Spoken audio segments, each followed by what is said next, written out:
বর্তমান সরকার যখন দায়িত্ব গ্রহণ করে 2009-2010 অর্থবছরে বাজেটের আকার ছিল মাত্র 1,13,119 কোটি টাকা। জননেত্রী শেখ হাসিনার গতিশীল নেতৃত্বে 2024-25 অর্থবছরে সেই লক্ষ্যমাত্রা দাঁড়িয়েছে 7,97,000 কোটি টাকা অর্থাৎ জিডিপির 15%। বাজেটের ঘাটতি সাধারণত প্রতি বছর 5% রাখা হয়। এবার ইনফ্লেশনকে কন্ট্রোল করার জন্যে 4.6% নামিয়ে রাখা হয়েছে, এটা প্রশংসনীয়। এবং সামাজিক সুরক্ষা খাতে 10,000 কোটি টাকা বৃদ্ধি করা হয়েছে, এটা অত্যন্ত প্রশংসনীয়। মাননীয় প্রধানমন্ত্রীর বলিষ্ঠ নেতৃত্বেই আজ বাংলাদেশ অনুন্নত দেশ থেকে মধ্য আয়ের দেশে উন্নীত হওয়ার দ্বার প্রান্তে, যা কার্যকর হবে 2026 সাল থেকে। মাননীয় স্পিকার, এখানে উল্লেখ করা দরকার, বর্তমান বাজেটের আকার 7,97,000 কোটি টাকা। তার মধ্যে পরিচালনা ব্যয় যাবে 5,06,971 কোটি টাকা, যেটা খাতওয়ারি সবার শীর্ষে। এর মধ্যে জনপ্রশাসন খাতে ব্যয় হবে বাজেটের প্রায় 22.1%, অর্থাৎ 2,97,388 কোটি টাকা। শুধুমাত্র যদি জনপ্রশাসনিক ব্যয় হয়, অথচ উন্নয়ন ব্যয় ধরা হয়েছে 2,81,453 কোটি টাকা।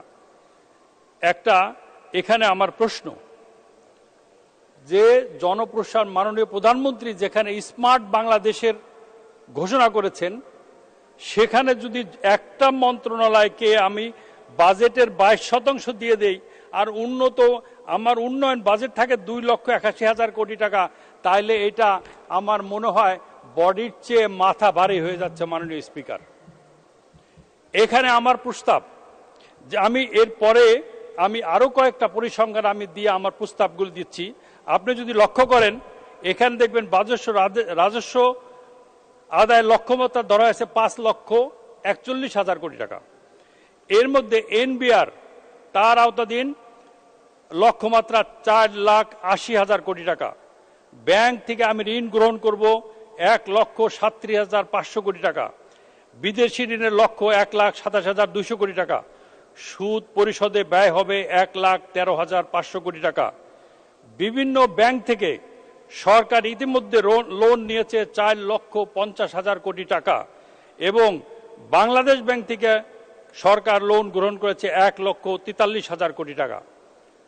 এবং বিদেশি ঋণ, যেটা 2017 সালে মাত্র ছিল $51 বিলিয়ন, এটা এখন দাঁড়িয়েছে $100 বিলিয়ন, যার মধ্যে সরকারি ঋণ $79 বিলিয়ন।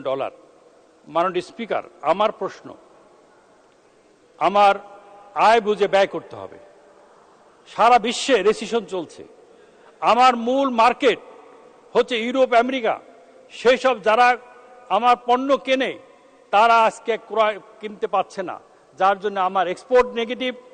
গত বছরও আমার আমদানি ছিল $8 বিলিয়ন, সেটা নেমে এসছে $5 বিলিয়ন। সেখানে আমি কিভাবে এই একটা মন্ত্রণালয়কে 2,97,000 কোটি টাকা বরাদ্দ করব? আমার প্রশ্ন, যেখানে পরিচালনা ব্যয় যাবে 5,06,000 কোটি টাকা, এখানে যাবে ভর্তুকি যাবে সবকিছু। আমার প্রশ্ন, এখান থেকে টাকা শিফট করে অ্যাটলিস্ট 50,000 কোটি টাকা এখানে শিফট করে আমাদের উন্নয়ন ব্যয় এখানে বরাদ্দ বাড়ানো হোক। কারণ এখানে একজন অত্যন্ত দায়িত্বশীল প্রাক্তন মন্ত্রী এখানে বসা আছেন। গতকাল উনি বলেছেন, এই প্রশাসনের একটা বিরাট অংশ যারা দুর্নীতির সাথে যুক্ত, এবং তাদের বিচার হওয়া উচিত, তাদের আইনে সমর্থ করে তাদের। আমি প্রস্তাব করছি এই মহান সংসদে, মাননীয় প্রধানমন্ত্রী যেখানে স্মার্ট বাংলাদেশ ঘোষণা করেছেন, সেখানে অ্যানালগ রাষ্ট্র চলতে পারে না। তাই এতগুলো মন্ত্রণালয়, এতগুলো অধিদপ্তর আদৌ আমাদেরকে দরকার আছে কিনা, এই জন্য একটা অ্যাডমিনিস্ট্রেটিভ অডিট কমিটি করা হোক, যে তারা অডিট করে সরকারকে প্রস্তাব দেখ যে আদৌ এতগুলো মন্ত্রণালয়, এতগুলো অধিদপ্তর, এতগুলো সরকারি কর্মকর্তা আদৌ দরকারি আছে কিনা। কয়েকদিন আগে আমরা পত্রিকায় দেখতে পেলাম যে একজন এসিল্যান্ড, একজন ইউনো, তাদের জন্য হাজার হাজার কোটি টাকা ব্যয় করে বিদেশ থেকে পাজেরো গাড়ি কেনা হচ্ছে। অথচ আমার প্রতিবেশী দেশ ভারত, সেখানে মাননীয় মন্ত্রী মহোদয়রা তারা তাদের নিজস্ব তৈরি গাড়িতে চলাফেরা করে। তাদের কি তাদের মান সম্মান কমে যায়? অতএব এখন আমাদের ভাবার সময় এসছে। আমরা এখন যুদ্ধে, ইউক্রেন যুদ্ধ চলে মাননীয় স্পিকার, তাহলে সামনের বছর বাজেটের আকার আরো কমাতে হবে। আমরা আজকে যে দুঃসময় পার করছি অর্থনৈতিকভাবে, এই সমস্যা কিন্তু আরো প্রকট হবে। এই ব্যাপারে আমাদের সবাইকে ভাবতে হবে।